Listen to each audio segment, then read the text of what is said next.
दोस्तों आज एक ऐसे वीर महापुरुष के वीर गाथा हम आपको बताने जा रहे हैं कि अगर आप वीडियो को पूरा अगर देख लीजिएगा तो आपका खून जरूर खौल उठेगा।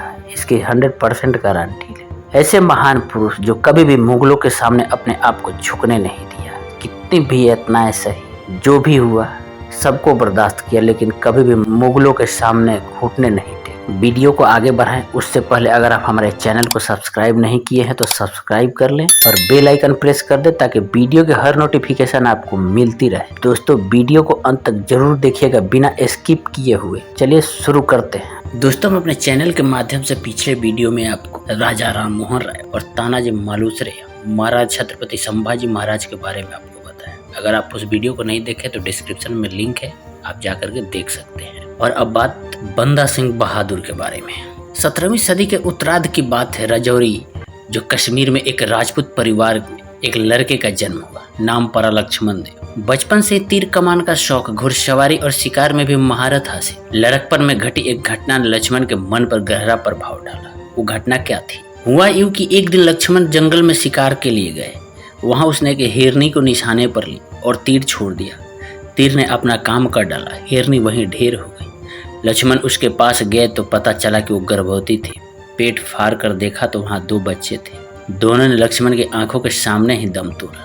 इस घटना के बाद लक्ष्मण का मन दुनिया से उचट गया। घर बार छोड़कर वो साधु सन्यासी के भेष में दर दर भटकने लगा। उसने अपना नाम भी बदलकर माधोदास रख लिया। घूमते घूमते माधोदास नासिक के पास पंचवटी पहुंचे और वहां बाबा औघरनाथ का शिष्य बन गए। 21 साल की उम्र में उसने नांदेड़ में अपना आश्रम बनाया और वहीं रहने लगे।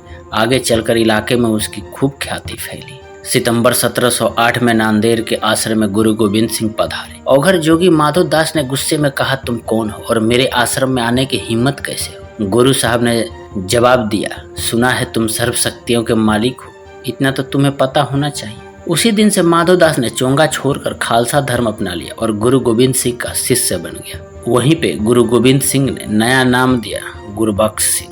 गुरु गोविंद सिंह तब मुगलों के निशाने पर थे। गुरु तेग बहादुर की हत्या के बाद सिखों और मुगलों के बीच 25 सालों से जंग चल रही थी, जिसके चलते गुरु गोविंद सिंह को आनंदपुर साहिब छोड़कर दक्षिण की ओर जाना पड़ा था। गुरु गोविंद सिंह ने गुरबख्श को पंजाब की ओर रवाना किया। उन्होंने कहा कि वो पंजाब में मुगलों के खिलाफ सिखों का नेतृत्व करें। सिख इतिहासकारों के हिसाब से गुरु गोविंद सिंह ने तब गुरबख्श को एक 2 धारी तलवार, 3 तीर और 5 साथी भी दिए थे। गुरु की आज्ञा मानते हुए गुरबख्श ने पंजाब की ओर कूच किया, लेकिन उनके पीछे गुरु गोविंद सिंह की हत्या कर दी गई, जिसके बाद सिख साम्राज्य की बागडोर गुरबख्श ने संभाल ली। अपनी बहादुरी के चलते वो बंदा सिंह बहादुर के नाम से मशहूर हुए। 1708 में औरंगजेब की मौत के बाद मुगल बागडोर आई बादशाह बहादुर शाह के पास। उसके भाई काम बख्श ने दक्कन में विद्रोह कर दिया था, जिस कारण बहादुर शाह को दक्कन के कैंपेन पर निकलना पड़ा। मौके का फायदा उठाते हुए बंदा बहादुर सतलज के किनारे पहुंचे और वहां के किसानों को अपनी सेना में जोड़ना शुरू किया।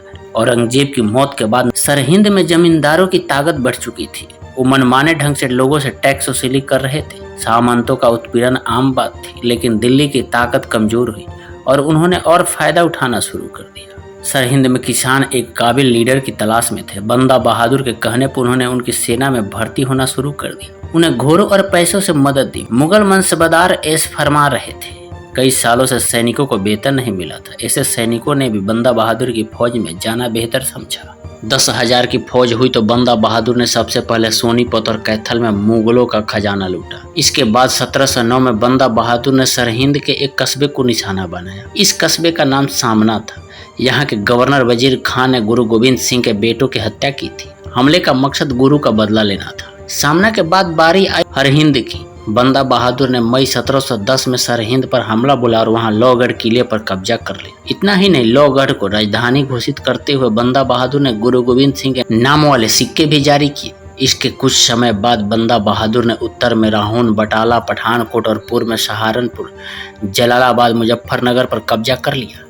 अगस्त 1710 तक लाहौर से पूर्व में पंजाब में सिखों का शासन हो चुका था और इससे दिल्ली सल्तनत और लाहौर के बीच कम्युनिकेशन में बाधा पड़ रही थी। बहादुर शाह दक्कन के कैंपेन से लौटा तो उसने सिख साम्राज्य पर नकेल कसने की ठानी। 29 अगस्त 1710 की घटना है। उस रोज मुगल सेना में एक अजीब सा फरमान जारी हुआ। बादशाह बहादुर शाह ने आदेश दिया कि मुगल सेना में जितने भी हिंदू हैं उन्हें अपनी दाढ़ी कटवानी होगी, कारण कि मुगल सिखों पर हमला करने जा रहे थे और वो नहीं चाहते थे कि कोई भी सिख गलती से भी सेना में शामिल हो। मुगल सेना ने मुनीम खां की अगुवाई में सरहिंद पर आक्रमण किया। मुगल सेना के सामने बंदा बहादुर की फौज कमजोर थी। लोहगढ़ के किले में जबरदस्त लड़ाई हुई, लेकिन 60,000 की मुगल सेना ने लोहगढ़ के किले का घेराव कर लिया। तब गुलाब सिंह ने बंदा की जगह ले ली और बंदा भेष बदल कर किले से निकल गए। उन्होंने चंबा के जंगलों का रुख किया। बंदा के इस तरह हाथ से निकल जाने से बहादुर शाह बहुत नाराज हुआ। 10 दिसंबर 1710 को उसने फरमान जारी किया कि जहां कोई सिख दिखे उसे मार डाला जाए। बंदा ने जंगलों से ही सिखों को हुक्मनामे भेजे ताकि वो दोबारा अपनी ताकत इकट्ठा कर उनसे मिले।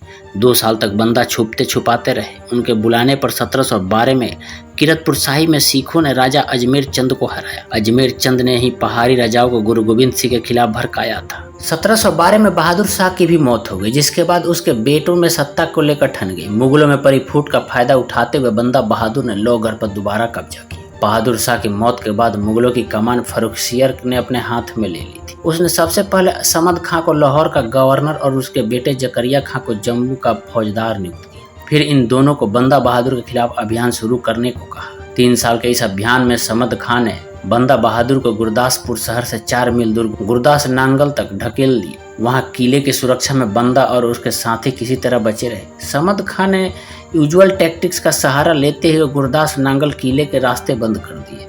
न खाना अंदर जा सकता था न पानी। बंदा पहले भी लोहगढ़ के किले से भाग निकले थे, इसलिए हमले की बजाय समद खां ने इंतजार की नीति अपनाई। खाने के लाले पड़े तो बंदा और उनके साथी घास पत्तियों पर गुजारा करते रहे। उससे भी काम न बना तो घोड़ों और गधों का मांस खाना पड़ा। 8 महीने किसी तरह गुजरे, लेकिन दिसंबर आते आते दिखने लग गया था कि बाहर निकलने के सिवा कोई चारा नहीं। किले के दरवाजे खुले तो मुगल सेना टूट पड़ी। 17 दिसंबर 1715 को 300 सिखों को कत्ल कर लगभग 700 सिखों को बंदा बहादुर सहित गिरफ्तार कर लिया गया। फर्रुखसियर ने आदेश दिया था कि बंदा उसे जिंदा चाहिए। मारे गए सिखों के सिर भाले में टांग कर पहले लाहौर के बाजार में परेड करवाई गई और फिर उन्हें दिल्ली ले जाया गया। औरंगजेब के जमाने से ही दुश्मनों की नुमाइश का रिवाज था। बंदा और उसके साथियों को देखने के लिए दिल्ली में भीड़ उमड़ी। समद खां का बेटा जकरिया खां उसकी अगुवाई कर रहा था। मखौल उड़ाने के लिए बंदा को शाही पोशाक पहनाई गई और हाथी के ऊपर पिंजरे में डाल रखा था। उनके बाकी साथियों को बिना जीन ऊंट पर बिठा रखा था। इनके आगे सिखों के सिर भूसे से भरकर नेजों और बांसों पर टंगे हुए थे। इन सबको बादशाह फर्रुखसियर के आगे पेश किया गया। फर्रुखसियर ने बंदा और उसके 23 साथियों को मीर आतिश इब्राहिम उद्दीन खां के हाथों सौंप दिया और मीर आतिश ने उन्हें त्रिपुलिया जेल में कैद कर दिया।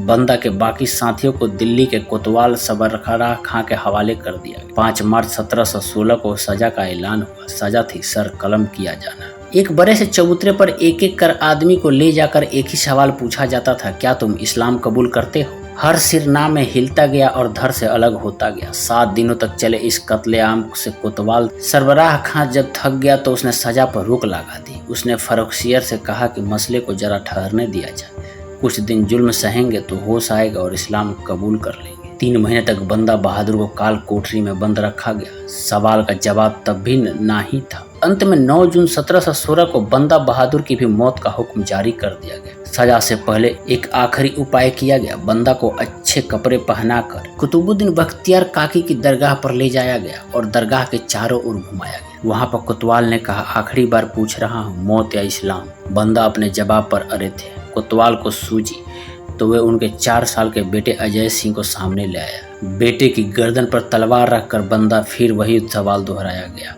बंदा की गर्दन इनकार में पूरी घूमी भी नहीं कि जल्लाद ने अजय का सर कलम कर दिया। उसके बाद उसने 100 से बच्चे का कलेजा निकालकर बंदा सिंह के मुंह में ठूंस दिया। बंदा तब भी नहीं डिगे। उन्होंने मौत चुनी। इसके बाद जल्लाद ने एक खंजर से उनकी दोनों आंखें फोड़ दी। गर्म सलाखों से उसके शरीर को दागा गया। मौत से पहले जितनी संभव थी यातना दी गई। शरीर से मांस नोचा गया और अंत में शरीर के टुकड़े काटकर अलग अलग कर दिए गए। बंदा की मौत के 2 साल बाद मराठाओं ने फर्रुखसियर को जंग में हरा दिया। मुगल साम्राज्य इसके बाद जहां ढलता चला गया, वहीं महाराणा रंजीत सिंह ने काबुल, श्रीनगर और लाहौर पर कब्जा कर उत्तर में एक विशाल सिख साम्राज्य बनाया। दोस्तों, कैसी लगी बंदा बहादुर की ये कहानी? आप हमें कमेंट करके जरूर बताइएगा।